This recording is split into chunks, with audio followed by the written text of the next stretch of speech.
the tribe is growing. You know what I'm saying? And we wanted to expand like this. This was our goal, and this is incredible. So, Excellent. how much? What are we doing, Bill? How much longer till we start? I got about 30 seconds to go live, but as soon as I see it go live on Facebook, I'll just come back. All right, I'm gonna do the intro. We're live right now on Facebook, so we're a minute and 30 seconds early. All right, what's up, everybody? And welcome to another episode of Police Off the Cuff After Hours. My name is Mark DeMeo. I'm here with my co-host, my partner in all things law enforcement, Bill Cannon. What's up, Bill? You know, this is the first time we had a father and a son on different episodes.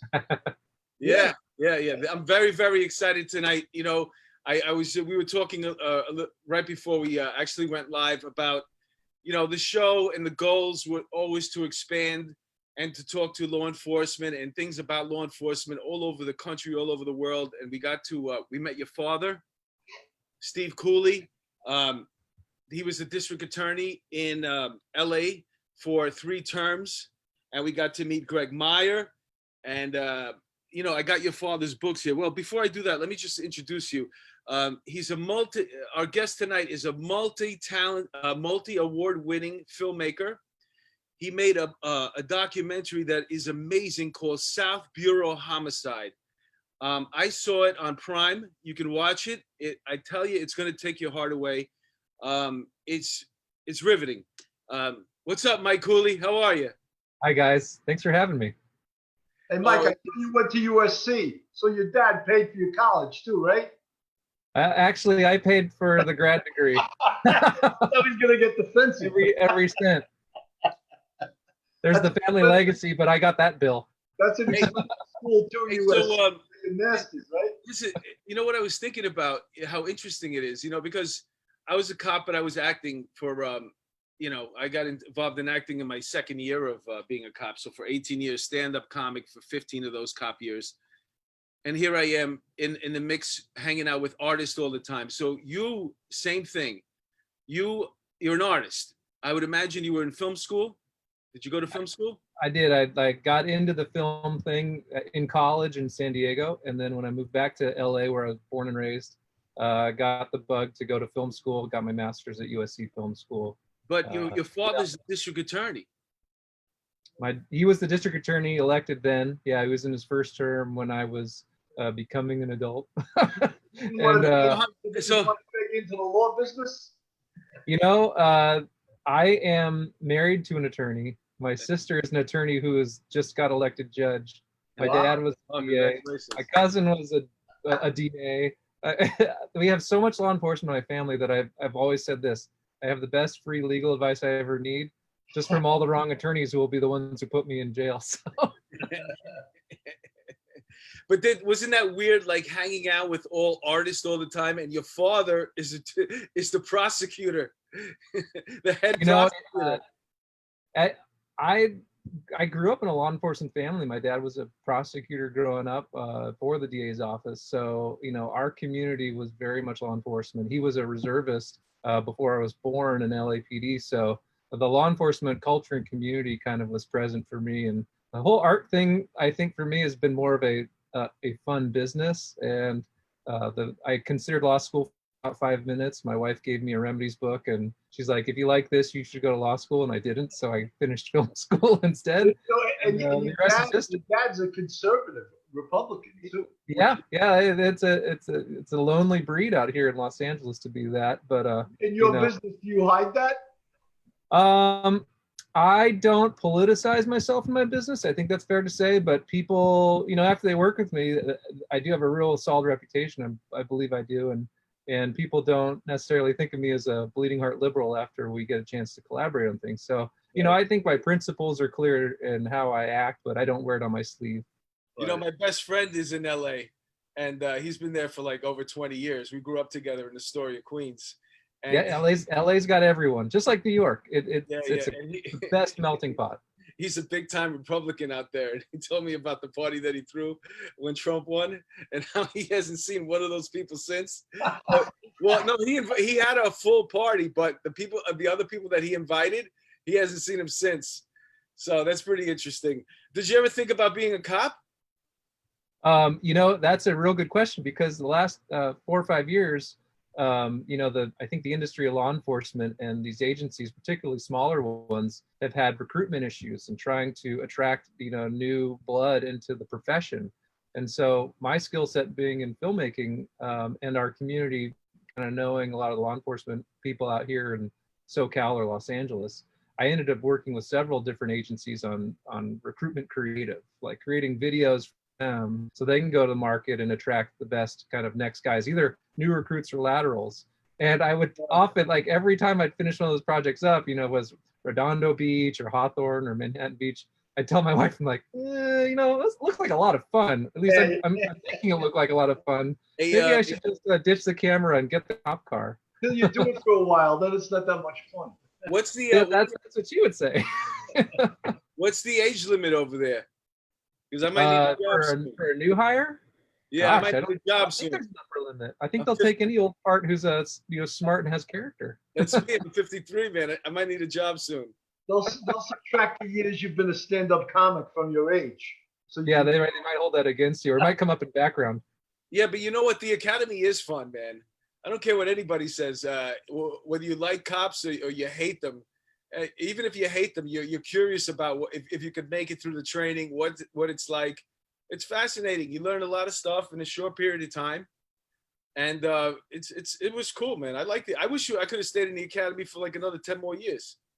It was, and it's neat to see the guys like multiple generations kind of have that camaraderie, whether it's LAPD or smaller agencies. You know, that camaraderie that you get from the academy and from working frontline law enforcement together. You know what's funny about the NYPD Academy? They tell you right before you get out, they say you're probably never going to see these people again. And it's true. I think it is. No, yeah. I mean, with the exception of maybe I saw out of my group of 3,000, maybe I saw 10 people that throughout my 20-year career that I knew from the academy. That's kind of like The Departed when you know, you see them going through the academy for the state police in Massachusetts. Like, how'd they not run into each other? You know, earlier on. Exactly. Yeah. The rat's right there. It's a small world, but it's a big world too, you know. Let's talk about South Bureau homicide. It's Sure. It's been listen. The movie's riveting. I mentioned that already. It's about how the LA Homicide Squad got to created a relationship with the community because of the amount of homicides they had in this small little area there, and it's a beautiful piece. It's riveting, and you know, I had a chance to coordinate the homicide course for the NYPD Detective Bureau, and we had two ladies there. They used to come every year, and they used to talk. They were called Mothers of Murdered Children. And we used to save them for the end of the week because it was a 2-week course. And really by the 4th day, you know, you've seen a gunshot, you've seen a head cut off, you know, there's a video, that's all, it's enough already. But when these two ladies come up and talk and they tell you the whole story about how their children were murdered, there's not a dry eye in the house. And I cried every single time. So when I'm watching your documentary, You little bitch. I mean, listen, I'm a mush, man. I cry for everything, man. I cried when Arnold's burned down in Happy Days. Yeah, I did. And so your documentary focuses on that. You see a lot of mothers and dads, the detective talking about how his son was murdered. I mean, it's the whole thing. It's just, first of all, one question. How did you get that footage? I've seen a million documentaries. Most of them are a tiny bit of footage and they're like a lot of sit down talk. Your footage is amazing. I've never seen that much footage before. And you're right in the crime scene. How did you get that? For a couple reasons. It starts with my co-director, Mark Berman, having the idea with Detective Sal LaBarbera. The idea really started with them. And ironically, it was the idea to maybe do more of a procedural exploration on what homicide detectives do. I think Sal knew pretty early on, and then Mark got wind of that this relationship between the community and the detectives was really the thing, the thread we'd pull on. But that relationship got us the sort of bona fides to get into the department. And then full disclosure, I think when they saw it was just me and Mark, and that I would be able to use the camera and do all the filming, and it wouldn't be a big Hollywood production. That plus the sort of relationships I had had, given who I was related to, and our sort of upstanding position in the law enforcement community in LA. I think it really just vouched for us to have the access that was completely unfettered. It was totally Dad? unprecedented. Let's do this. Dad, I want to make a movie. I didn't even need I to want do to make a police movie. Dad. No, look, Dad, they were mean to me today. Could you call them? no complaints. It was smooth sailing. The association certainly helped, but honestly, we proved ourselves in the first couple of shoots because we were so small, so nimble, and very reverent to what the police was actually looking to do, and therefore, then all the community people we met, they took to us equally well. I mean, we showed up to do either interviews or we're in scenes. We weren't in the way. We were just there, a fly on the wall, a couple of cameras. I shot the movie with 2 cameras, 2 lenses, and a GoPro. So, I mean, yeah, the access we had was because we figured out not to make too much of it and just let it be caught by the camera. You know something, Mike? One of the things that I really liked about it, and I totally related to, is that when you're in homicide, there's a double-edged sword. You can't take things personally, but then again, you're a human being, and some cases they really get to you. They really do get you. And detectives, I was in Manhattan North Homicide Squad. I was a sergeant for 10 years. And detectives take the cases very, very seriously. And of course, you take it home with you. I remember one case in the 2-3 precinct in Spanish Harlem. A 13-year-old kid was stabbed to death. And at that time, my son was 13 years old. And I remember I took that so personally, and it's just amazing. The same thing in your documentary. The detectives, they go there because basically, they're on a mission. And the lieutenant, you interviewed the lieutenant, and he said, I don't want someone here who wants to come here to just check a box. I want someone that comes here that really, really wants to be here because they're devoted to being a homicide detective. So I don't think you can replace the equity you gain in a relationship by how homicide detectives need to leave it all behind, reach to next of kin in their barest moments, and not just make it another process that of the wheels of justice trying to turn sort of without feeling. I think the men and women in South Queer Homicide, and that's one sort of regional component, but it's certainly the busiest in LA of the homicide squads in LAPD. But they know how to be genuinely vested in the pursuit of finding how it happened, who was responsible, and hopefully adjudicating them. Right. Hey, I'm thinking you're a kid, right? And your dad's the DA, and you're in film A 42-year-old kid. Going back to that. No, I'm thinking back. I'm thinking back when you were making this movie. You know what I'm saying? Your father's a prosecutor. That you are surrounded by cops, but you didn't go down that path. But now you're making this film, and you go right to homicide. And I can only imagine how much it must have changed you. Oh yeah. To be like right there and to realize what was happening. Like, I don't even know how you kept the camera still, because it must have been like. It was life-changing. I mean, I probably received the exposure and experience that is not dissimilar from the proximity and the feel of someone in law enforcement having to respond and work, murder scene. Sorry, just tried to sign me on Zoom, and so yeah, I mean, it's completely life-changing. I was 6 inches away from a person who had been shot to death. For your first time, though. Exactly, my first time. That proximity to death and seeing how the murder scene had to be worked to sort of start the process of hopefully pursuing justice, and then experiences like we had with LaWanda Hawkins and interviewing her and building the relationship with her to where in the interview I ended up asking her, tell me how it really is with you now, and she's still obviously battling with the loss of her son, which motivates her to help so many other people. But she's personally battling the loss of her son still to this day, 20 odd years later. It's it You know, the loss of life. The crime is so bad. Murder is so severe, and I think our culture needs to remember how severe murder actually is. Well, the horror of anyone losing a child is horrendous, and then when you lose them to a murder, it's even worse. But one of the things I think the elephant in the room in your documentary too was a lot of times that people that get murdered, and I'm not saying they deserve it, but they're playing in a dangerous area. For example, they're dealing drugs, or they're a gangbanger, or and that's how they become victims. Not all the time, but a high percentage of the time. And I'm sure that was true in your documentary, but it doesn't seem like it was said.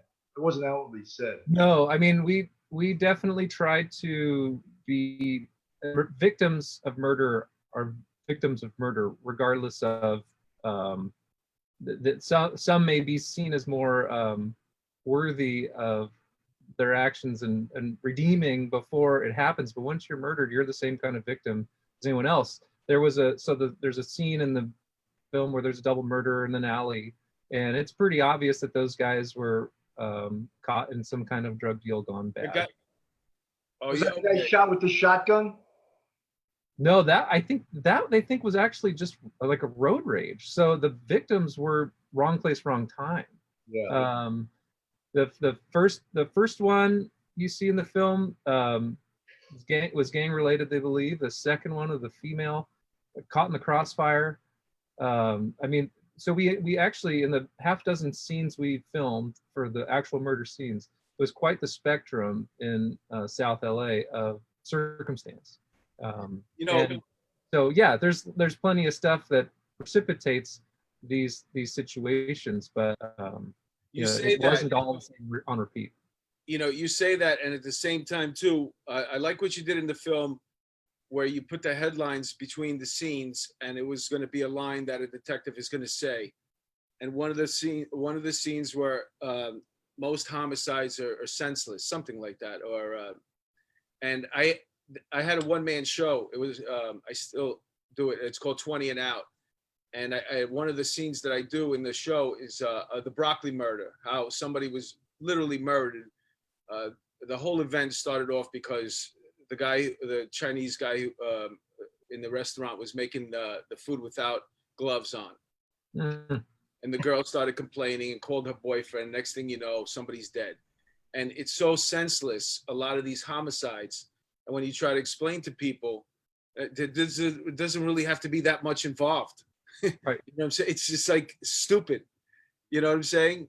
I mean, there's the drive-bys that somebody gets an innocent bystander gets shot, and then there's the person who's supposed to get shot. But I remember so many homicides were just like over nothing, really, over something so trivial that it doesn't even make sense, Yeah, and to imagine the perpetrators, running up to that line of terminating another life, it's hard. The thing I left from the film was thinking a lot more about how the next of kin move on, but also like the magnitude of what someone's mind goes through in the heat of the moment to actually end another person's life. Well, Mike, something terrible. Like in New York City, the police dropped homicides to 319 last year, which was the lowest level ever.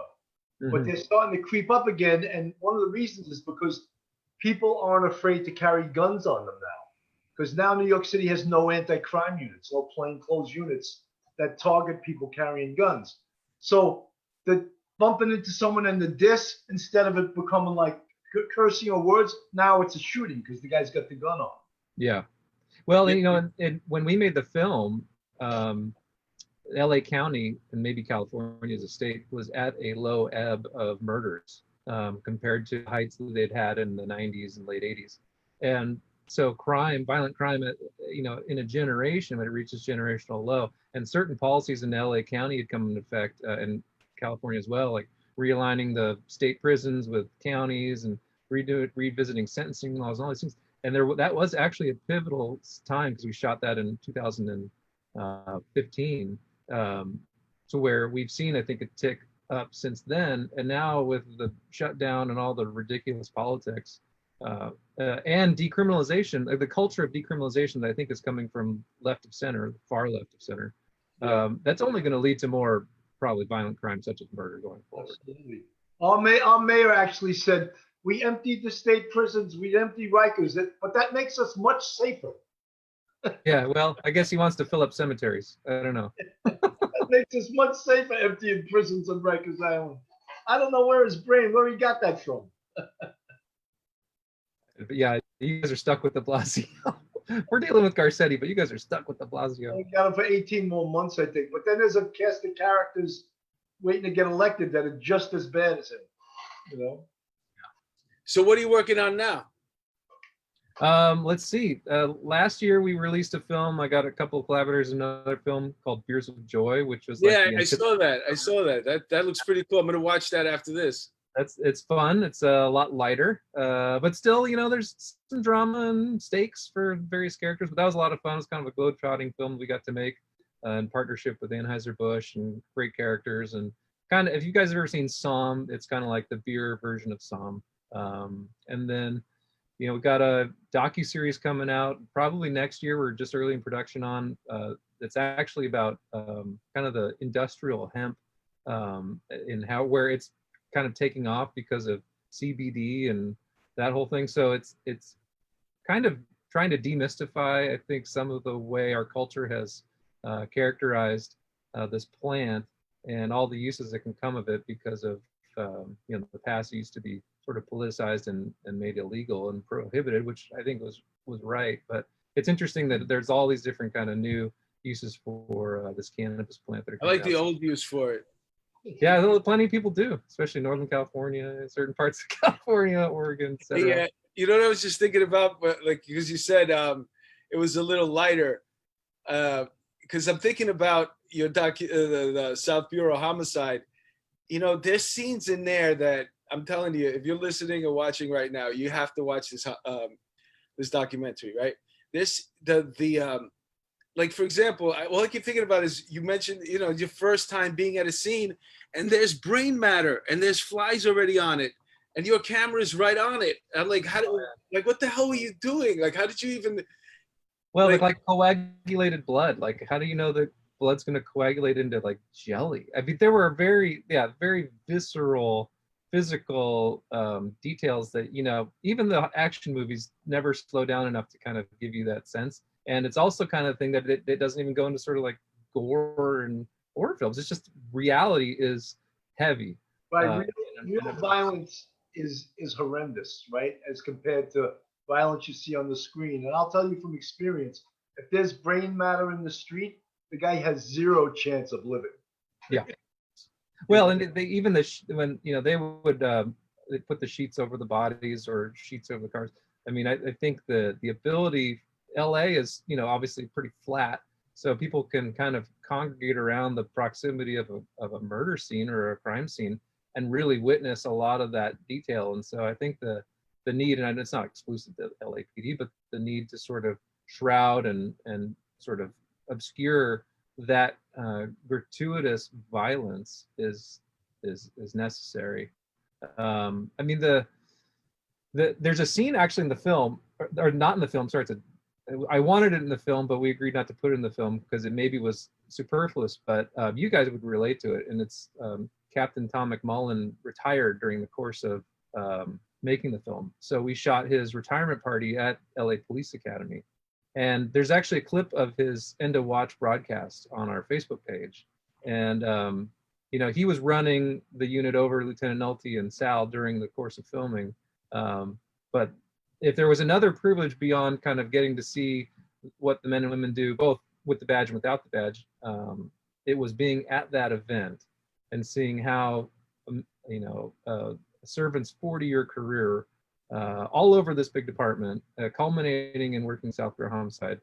It was pretty amazing. When you telling that story, I thought of a scene in The Wire where McNulty was retiring, and they were all at the bar and they had the bagpipes, and it was so sad. Like Yeah. I was like tearing up while I was watching this on TV. Hey, you pussy. Explaining this, I could see He was calling me a pussy. He's tearing up McNulty. you were caught in the emotion of it, being there, and you got Absolutely. something that you should have never been able to see, right? Well, what an end of watch broadcast does is, like, in a very unique to police way, condense all the service into a minute, said in the way that over the medium that the department uses. And I had never heard one before, and I've been to several retirements since then, and had a fonder appreciation for it. And it's funny you mentioned The Wire, because I won't claim we were successful at it, but I'm a big fan of The Wire, and one of my sort of goals with this project when we were out doing it was if I can, when we're done with this film, if I can think that we were able to make a sort of real life LA version of The Wire, obviously on our shoestring, then I would think that we succeeded. And I think what everybody gave us in terms of the access and what we were present for got us pretty close, because I've always been told that The Wire was a very accurate show. Listen, I have this scene in my head from the movie, right? And you're obviously in the car. You're in a cruiser, and you're heading towards a homicide scene. And usually, in 99.9 of the movies, the car will park somewhere, and that's just. But your car that you're in drives right in, and gets out with the detectives, and is right there to talk to the detectives. The first words. Scanning the crime scene. It's like you're actually doing it. It's just amazing. That's why I'm so when I was watching it, I couldn't believe the footage. I'm like, this is exactly what it's like. We had a real privilege of a lot of people getting down and talking to us and giving us a lot of interview material. Most of the cops you see doing cop work, they gave us interviews, and obviously the other community members interviewed too. But the amount of time we got to be in the car on ride-alongs or at tactical situations or on the murder scenes, or watching them due process was it was a ton. There was a ton of it. It was really a treat, because it's funny, you're driving on a call out, so Sal gets called and you go roll out with him in the car, and it's like it's a real odd thing to get a middle of the night call, and you got to respond to a scene. You got to do what they do. There's a quiet, but there's this purpose for responding, because the magnitude of the loss that's just happened. You go and work in that double murder scene in the alley, and the guys who first respond to it, maybe they're the uniform guys, and they've got to establish the sort of field that the detectives are going to come and kind of work, and it's so much goes into it. And I imagine that the guys who are newly assigned to homicide really are paying a ton of attention to the guys who have been there and done it, because there's so much to learn, and they have to be so sensitive. Like, just their peripheral vision and what they can kind of pick up must be so acute, because the littlest thing could be that clue or that bit of evidence they need. Well, something, Mike, one of the things that I found out through work in homicide was that one of the most important things was talking to people. That's where you got 95% of your information, was because, like, it's called a victimology. When someone dies, you have to study the background of the victim. And in that background, sometimes is the answer to why they got killed. And of course, now with cell phones and cameras and all this other things out there, those are electronic aids to investigation. But, if you ask someone, like I have a son, if someone asked me about my son, I won't know everything about him, but ask his friend, he'll know everything about him, So that's how you collect, the information and use that to vet what actually happens, and that information that's freely given, it's on a whole other level of value than the information that's coerced or, given through obligation.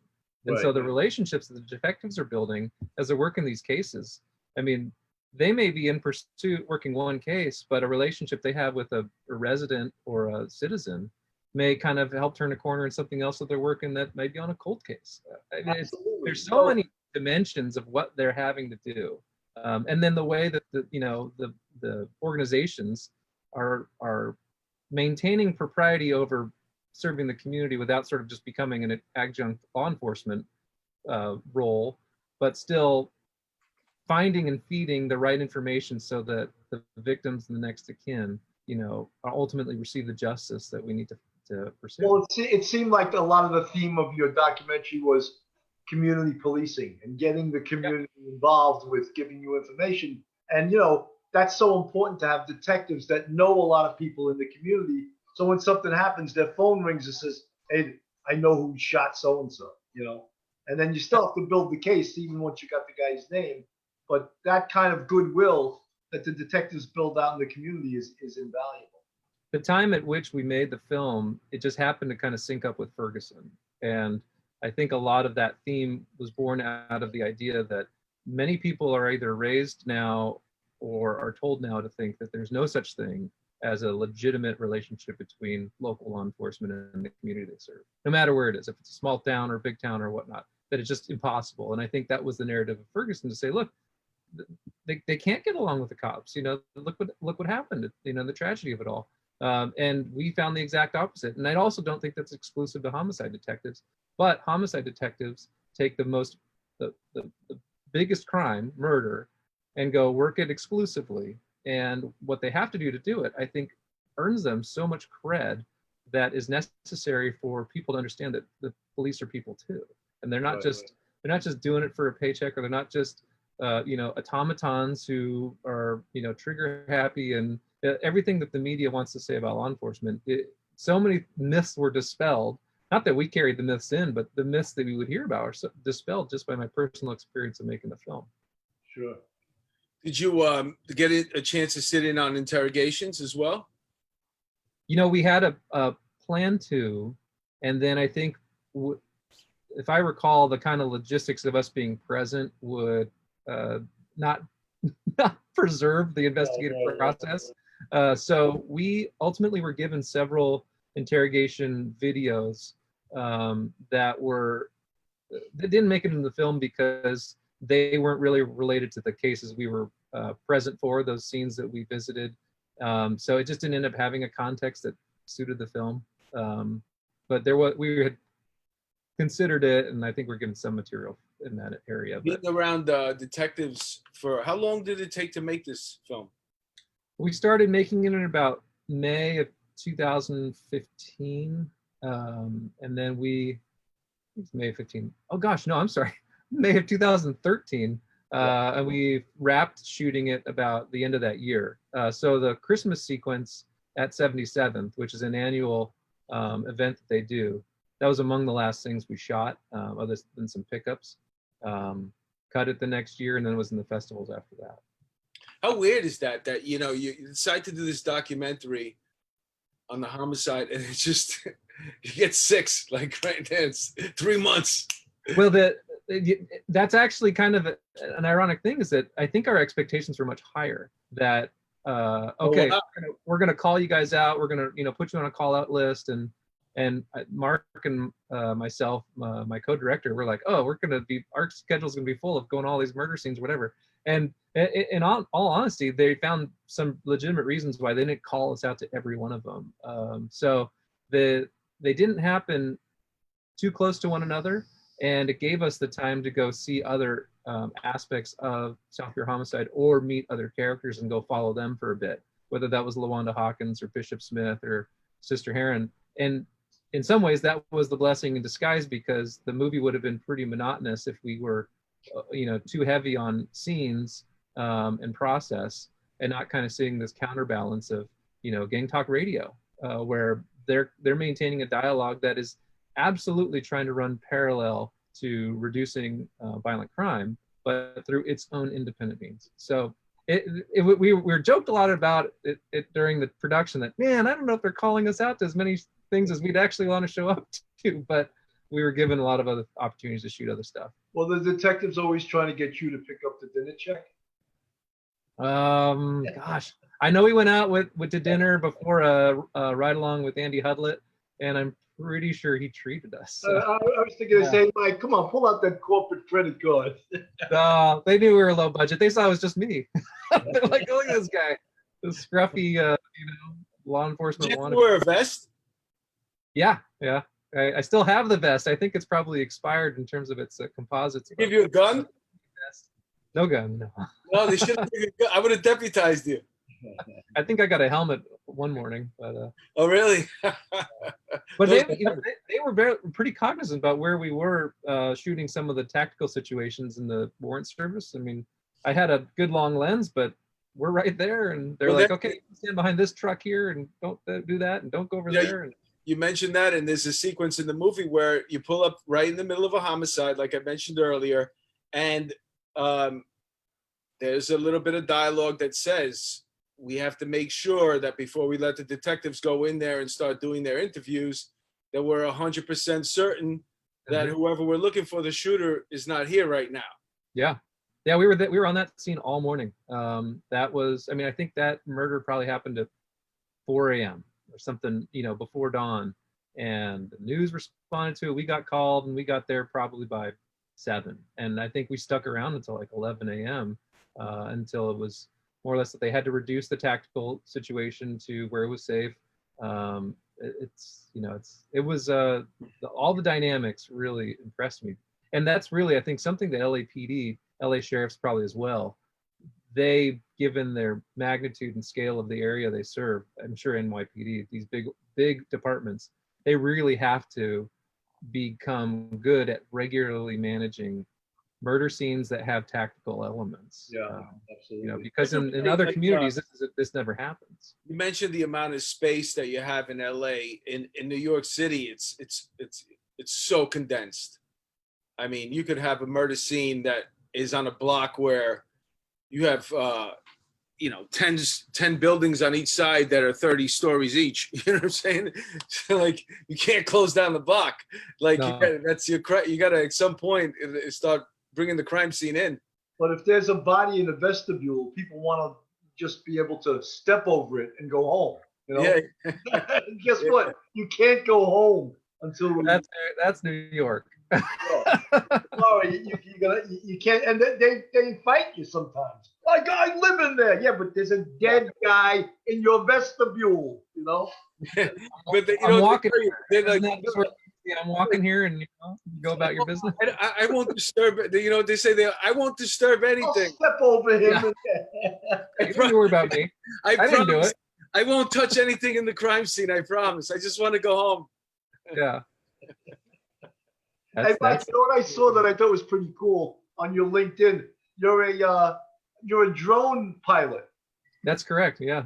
Is that for shooting, or is that because you want to take out one of your competition with some high explosives from above? It's not militarized yet. Now it became kind of another way to branch out as a producer and filmmaker to take that tool and incorporate it into what I do. And when you get to a certain point, especially 4 or 5 years ago, if you're going to make it more than a hobby, you kind of got to get the regulations, get the license and all that stuff. And You get some great shots with the drone, right? Yeah, and well, so I think probably riding with air support in LAPD for South Pier Homicide sort of inspired me to want to be able to do that, because everything we shot from the air was from LAPD helicopters in that movie. But the perspective you get from the air is second to none.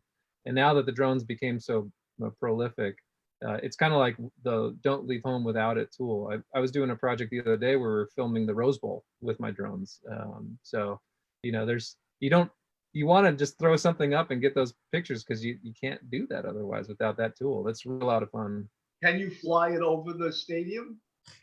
It all comes down to the airspace, how the airspace is managed. And so Rose Bowl is an example.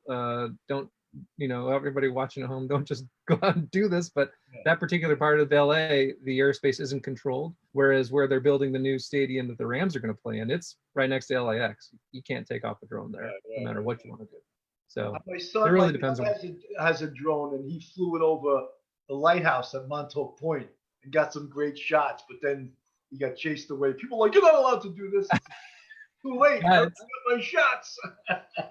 My church asked me to take a drone shot like 4 or 5 years ago, and then when the morning we did it, then the head pastor, I guess, didn't get the memo. And he's like, "Oh, the Russians are coming. Who's doing that? Who's doing that drone?" It was the total freak out. So pretty cool. I was in the commercial I had over here for Optimum. They used the drone for the pool scene. All these guys are destroying my house, and they're throwing all the furniture in the pool. But I remember when we were shooting it, like it was so cool. Like they're doing all the acting over here. You got cameras, but the drone is the shot that they used the most, and that was like from a bird's eye view. It was great. It's a great Was that tool. the shot of you in the Speedo from above? No, I didn't. I was. You know what? One of the Mike, one of the biggest things in I think in the documentary were the mothers that lost their kids. And I've been to like meetings like that where they actually point fingers at the detectives, like you didn't solve this kid, like, and they get really pissed at you. And you can be working as hard as you possibly can. I don't know if people realize not every homicide is solved. Yeah, right? but you showed that, Mike, in the movie. There's a scene there where it's a group of people that the unsolved homicides, and those are the lady that you mentioned earlier. Her son, that homicide's still unsolved. It is. So that's an interesting dynamic. I mean, the detectives, they're working their ass off, but unfortunately, they don't solve every case. And in the film that you mentioned, they don't want to call it cold case anymore. Right. And the clearance rates, I think, were 70-80% or something in South Bureau homicide when I was there. And you think back, you're like, that's pretty impressive stats. But then there's that remainder that I don't know if it's going to take more time or someone's going to have to come out of the woodwork or whatever. And so there's several detectives, I think it was like 4 detectives in South Bureau homicide were on the unsolved team, just working the unsolved cases.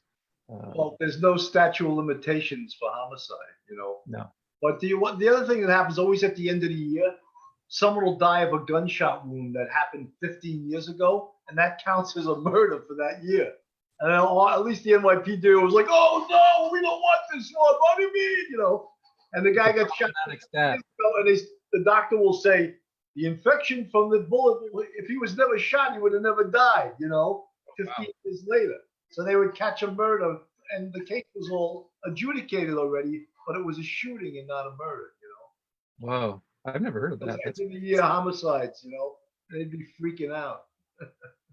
Yeah, that scene you mentioned about the community with, I think it was a Southern California Ceasefire Committee meeting we were at. That was pretty powerful because there were definitely the people who were the firsthand experience of loss who were appreciative of the dialogue that they could have on that evening. Because there would regularly be 1 or 2 guys from South Bureau there, but I think they had several more on that night. And so the appreciation for their presence, and then also one of the comments in the film with one lady off screen says, it's kind of the theme that I think we're finding today. Like, they don't live here and they don't know us, they don't care about us. What's the what's the point? That kind of jaded mentality. And I don't necessarily harp on that individual who said it, but that's kind of the culture we're fighting today, is that there's this jaded, like, how could you relate to us? You don't look like us. It's a pigmentation difference. It's you can never understand. And the corrosive nature of those, differences of point of view is really going to make law enforcement the parents that take their kids to the protest with "fuck the police" signs. Yeah. Little kids, 5 years old, fuck the police. Yeah. I'm at risk of probably divulging a little too much of what I've witnessed recently and I'm not stoked on. And I don't think it's appropriate to indoctrinate your children into what might otherwise be objectively considered a Marxist movement. So a lot of people are feeling the feels and getting sewn into I think a legitimate emotional response for the tragedy of, say, George Floyd. But let's not confuse that with the impulses that would otherwise tear apart our country. I was getting on an elevator once with my partner. We were waiting for the elevator, and a lady comes with her kid. I love kids, so I'm like, "Hey, what's up, buddy?" And the mother takes her child and puts it behind her leg. behind her leg like that. So meanwhile, I wasn't playing, I wasn't playing clothes, but she could still tell I was a cop. And I was just like, wow, man. Were you wearing that shirt? No, some version of it. Did you pull out your sign, fuck the community? No, it's funny. I was doing a project for Hawthorne PD, which is another department in LA County. Very well-run organization, and we had put a GoPro on the back of a motor officer's bike, and they're running out, just getting that kind of action angle. But it just so happened that there's a kid walking, like a 4-year-old kid with their mom walking on the sidewalk, and he pulls over, and the kid has this natural instinct to want to get a high five from the cop. And that moment's in the cut, we did it. And those are the real impulses that law enforcement needs to be reminded about, that's the service. That's the point of the service, is that that's keeping the community safe and being, I think, a positive role model for the community, and not just being branded as all the things that the media would say. It's amazing how fast, probably in the last year or so, how fast this hate the police movement has gained traction. In New York City, it started with them pouring a bucket of water on a uniformed cop, and it's just descended into even much worse things happening all the time. And I've never seen it this bad in my lifetime. Yeah, but when we were working on the film, it was interesting because we talked about community policing, and I think LAPD, through the experience of the Rodney King incident and the riots that followed, got to examine how they had been policing as a department and make the change. It was, it's like turning the Titanic, really. I mean, it took probably a decade for them to fully implement a community policing strategy that was different from a more, adversarial, fully adversarial approach they might have had in the 80s. And so regionally, I almost think that LAPD had to experience that, that season of discontent following Rodney King, implement community policing. And now that's a big part of why I think in 2013, violent crime was really low. Law enforcement was playing their part in not just being overly militaristic. And yet, it's like all the attaboys and all the credibility built with the community through the community model, it gets thrown out the window because of, cultural apathy and political motivations. And it's really tragic, because what LAPD had kind of accomplished, it's getting thrown out the window. And it's just, the same thing with everyone else. You need both parts. You need the community policing part, and you need the warriors too. You need the anti-crime, the real crime fighters. And one of the parts that the anti-police movement is doing is they're trying to take the tools away from the police to fight crime. For example, they're trying to take away stop, question, and frisk, which became unpopular in New York City because it was overused. They want to take away gang databases, which is how you track gangs and keep track of them, because they commit most of the violence in communities. Facial recognition tools. Google, that left-wing company, wanted to take away facial recognition. Yeah, well, they are a left-wing company. Yeah, they are. Their employees object to them helping the police, and the CEO bends over to backwards to acquiesce to the wishes of these leftists. You work for this company, you don't run it. That's what they should tell them, but they don't. Right. They just called upon that in the meeting with the bar by a senator, saying, you guys are doing work for China's military, but you refuse to do it for the U.S.'s military. And the CEO did this like tap dance. Oh, no, we don't do that. No, I read an article the other day that as Minneapolis schools terminated their contracts with the police department, the next day they advertised for armed security guards for the schools. Yeah. Advertising policing. I got it. Listen. That's like, okay, you need the warriors too. I mean, they're admitting it. We still need the warriors. Yes, you do. And the warriors are cops too.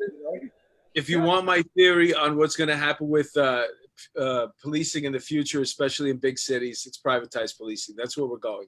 But that's a whole theory that it's very intricate. But what I wanted to tell you was, imagine being this kid, right?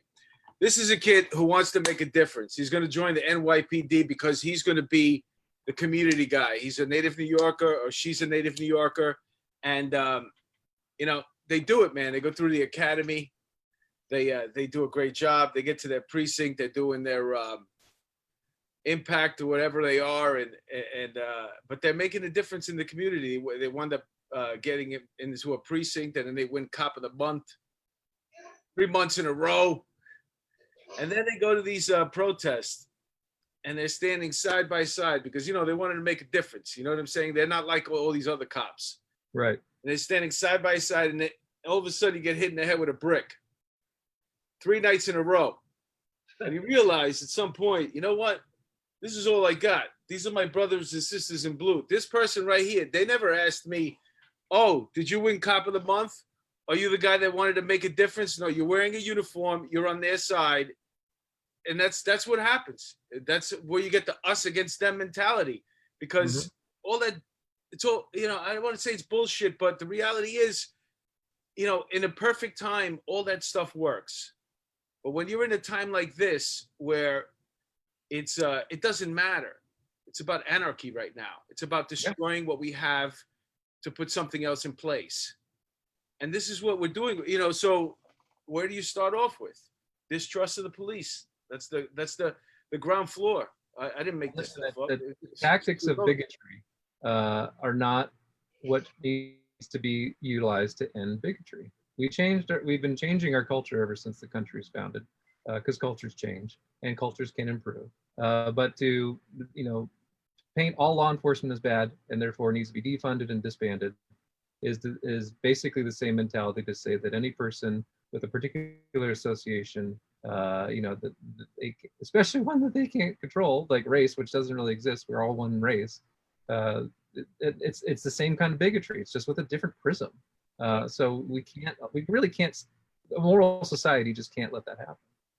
Well, you know, Mike, they had the other day, they had a unit in the NYPD Manhattan warrants, and they spotted a guy on the street that was wanted for 5 incidences of damaging cameras. It was oh yeah, spraying paint on the cameras. So he was getting arrested. The fact that he was protesting had nothing to do with it. He's a wanted perp. So they got out and they locked him up, and then rock started. And you know, 3 politicians, including the governor, went against the police. Cuomo, de Blasio, and this other clown, Corey Johnson, who's the Speaker of the House. They all went against the police. That was a textbook, beautiful arrest. And the press called it a kidnapping. No, kidnapping is an unlawful abduction. This was a lawful arrest.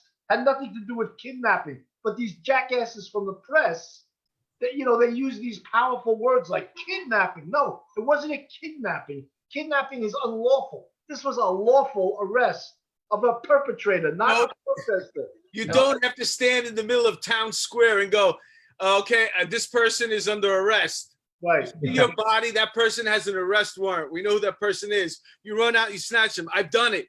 I took this dude one day.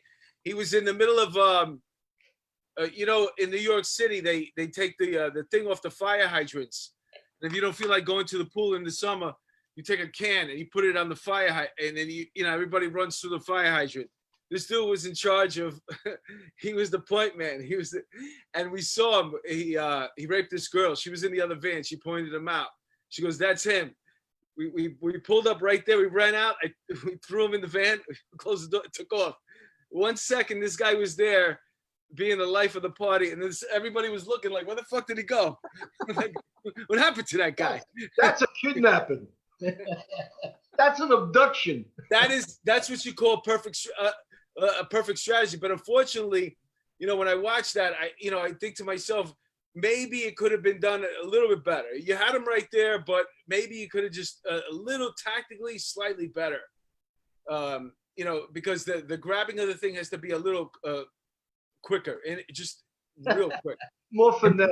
Improving tactics always has to be done, but it's for the improvement of the institution and those who are in it. It's not like every Tom, Dick, and Harry suddenly gets to be the most important Monday morning quarterback when how they would do it differently, when so many people have no idea the magnitude of how difficult it is to be a police officer in the first place. Yeah, I mean, obviously it's Monday morning quarterback, and you know what? You see the body, you got to take it. There's like a thing there.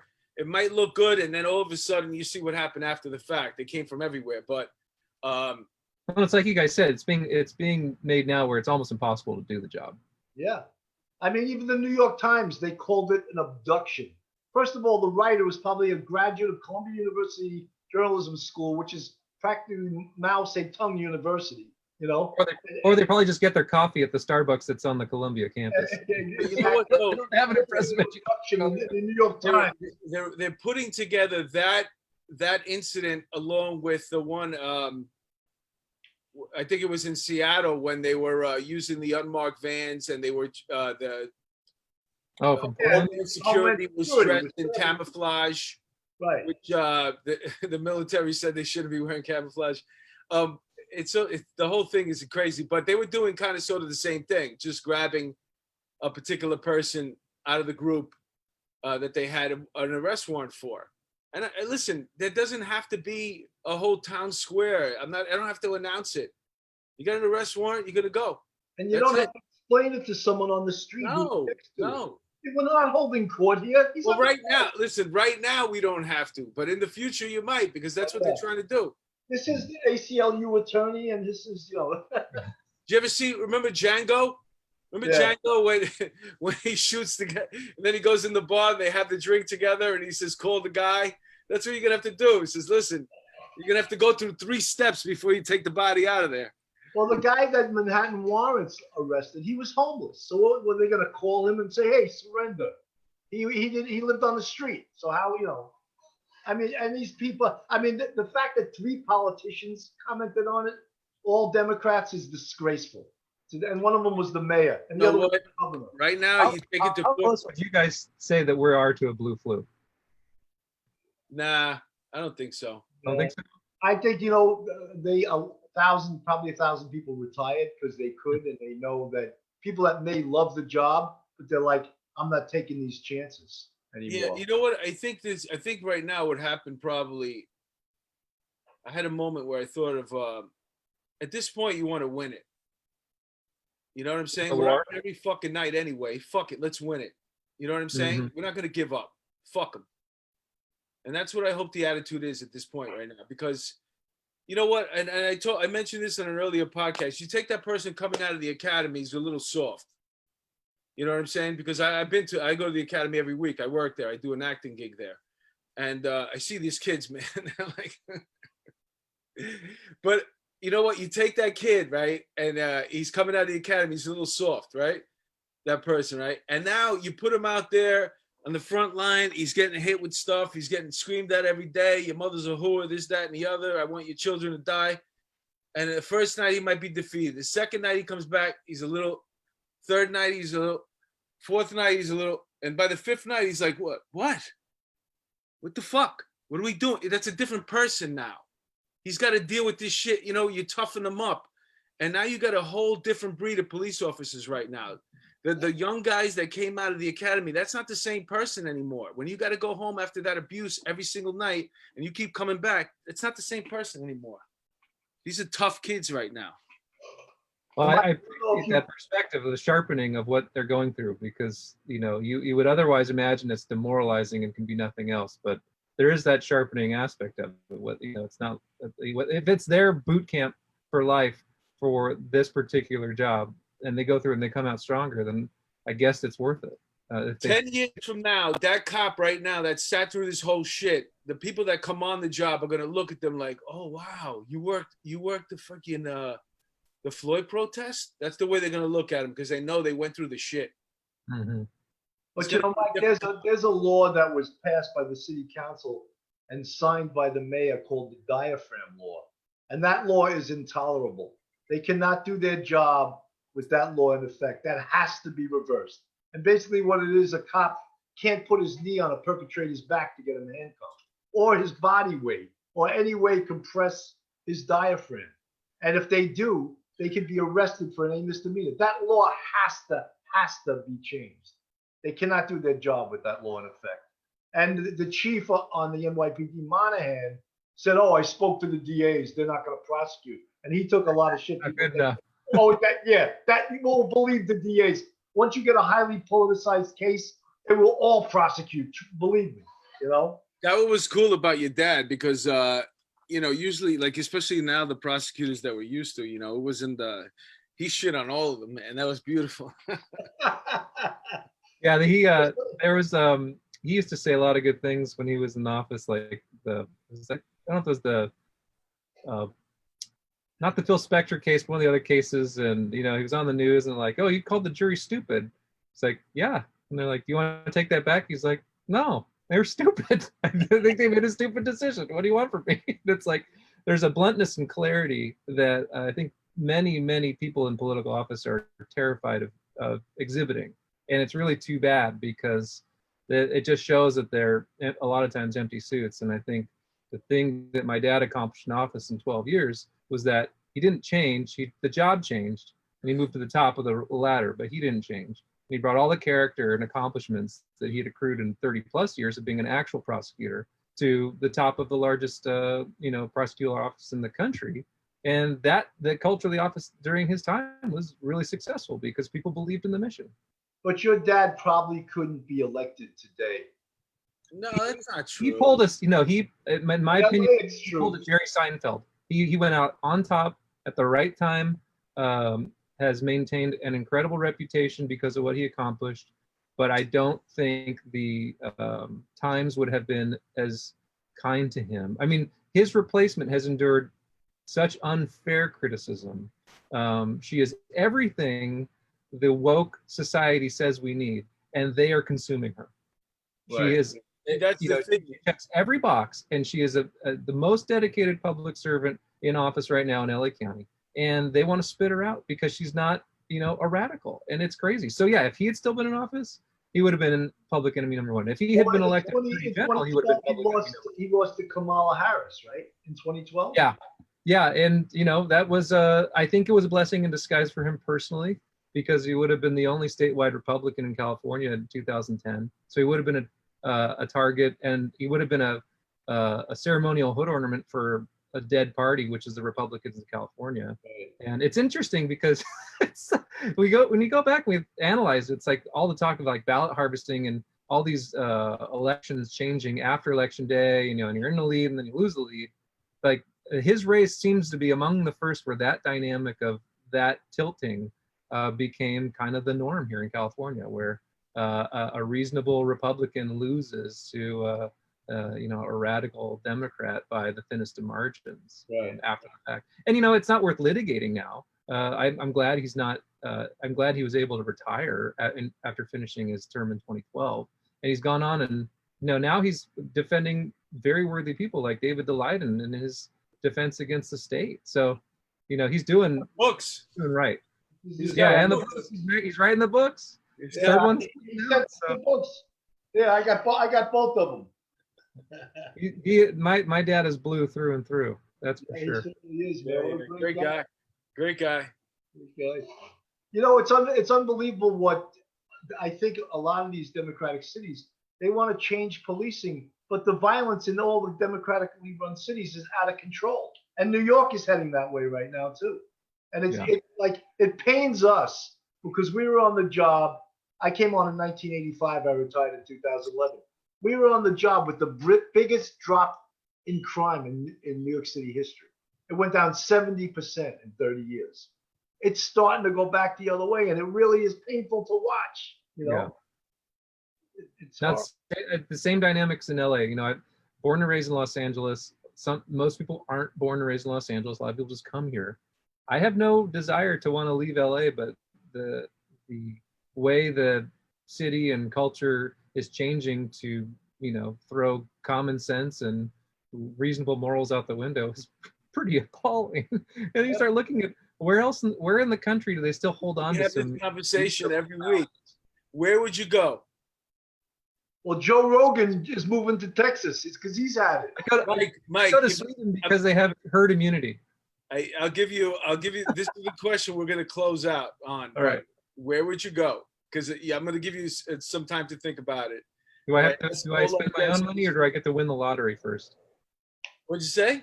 Do I have to spend my own money, or do I have to win the You have lottery? to spend your own money, but it's in the United States. It would be someplace that has winters, and it probably would be central north. But In a honestly, place that has lenient drone rules, lenient, yeah, lenient and drone policy. nice drone rules and a little bit of space. But where we live in LA, I love my neighborhood. My part of LA, San Pedro, is amazing. The community is great. So I like you're saying, why stay on the job? You want to win the war. You want to win the culture war. So I'm gonna stay planted here because I'd love for this place to continue on to being a nice place to live and have families raise kids and hopefully be productive. I mean, so Yeah, I'm in New not York. gone yet. And I'm not going to New York. No offense. Don't come. They're bailing out in droves. Bailing out in droves. Florida's becoming New York as everyone's going to Florida. Yeah, they're gonna wait out the COVID though. They're getting hit hard with the COVID over there. Well, once that's over with, Everybody's so You know casual. what's Once true it's with over that? with. You know what's true with the COVID? Because some of the tests they're saying they're falsifying the tests to make their numbers look bigger. Well, they said it's gonna be over on November 4th. Yeah, COVID will be gone November 4th. They'll be like, what was that virus called again? We'll The see. giant virus? We'll see. COVID what? 1920? What was it? COVID may go away, but a lot of the levers they've started to pull in our two states are going to be ones they continue to pull for other reasons, and that's what's Yeah. Well, Trump wins again though. That's you got to have a lot of endurance for that though. That's gonna be a drag. Once we get past the How about all those Hollywood people that said they're going to move to Canada? They They were saying that when No. Bush the second was getting reelected in 2004 when I worked in Hollywood. I was like, I'm going to Canada in 2005. It's like, okay, well, Yeah. then they didn't. People will have De Niro go there, Well, listen, Mike, I want to thank you for taking part in this, man. You were great. The movie is great. South Bureau Homicide. I recommend it to all our followers. Check it out. I watched it on Prime. And If you have Amazon Prime, you can watch South Bureau Homicide for free. That's right. yeah, So, yeah, all our fans out there, I know you don't want to spend a dime, so go on Amazon Prime. You can watch it for free. that's the way I like to watch my stuff. I love. And Cops say if it's free, it's for me. so, do you want to plug anything, Mike? No, I appreciate it. I mean, SouthBureauHomicide.com is where the movie is. Some people think it's actually the police department, so I get phone calls with people looking for the police, and they call me about learn about the film.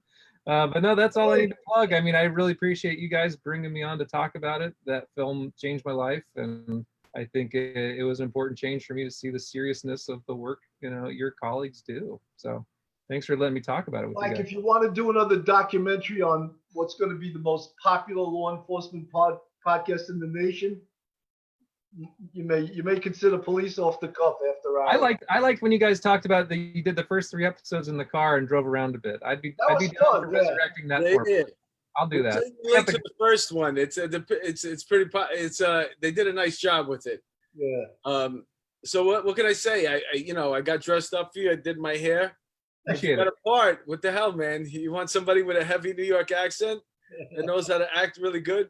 Do you know that I was on Law and Order SVU and FBI's Most Wanted in 1 year? That's nice. And then I got hit with the COVID. My whole career is destroyed. Well, that's a pretty big gig to be on SVU. Yeah. Well, you know what they say in New York? They say if you haven't been on Law and Order, you're not an actor. I'm over here like acting in every other TV show except for that freaking show. When I finally got it, and it was a tiny part, I didn't care. Yeah, Law and Order LA only lasted like 1 season, so we can't say that about the Law and Order franchise out west. You know what though? I watched. I looked at a list of the show, the cancellation and the renewals, because I was just curious to see how many cop shows are going to get canceled, and a lot of them stayed. All NCIC stayed, and all these. The only one that's gone is Cops. So that's good. And Live PD got Well, canceled. I heard A&E lost 50%. A&E lost half their viewers because they canceled Live PD. So way to go. Good Well, business why decision. do these idiots do it? Why do they bow to the mob? It's ridiculous. You know what though? No, we're not canceling. Fuck you. We're keeping it going. You know what they're waiting though? I'm sure because I did the live PD, the podcast though. I'm sure they already got word. Listen, give it when this dies down, we'll come back Right, right. because they just gotta wait till the heat cools off. I think we should come back as police off the cuff driving around in the car again. Except I don't have my Honda CRV anymore. So If you're ever in New York City and you want to hang out, man, let us I know. would love that. Yeah, I'll definitely look you guys up. You could treat us for dinner. I'll be glad to. I'll be paying it forward from what I got from LAPD. Yeah, bring We'll bring take your care of Roman Media House credit card. We'll take care of you. We still know a couple of places that are on the arm. Yeah, Good. OTA. Did they say that in LA? It's OTA?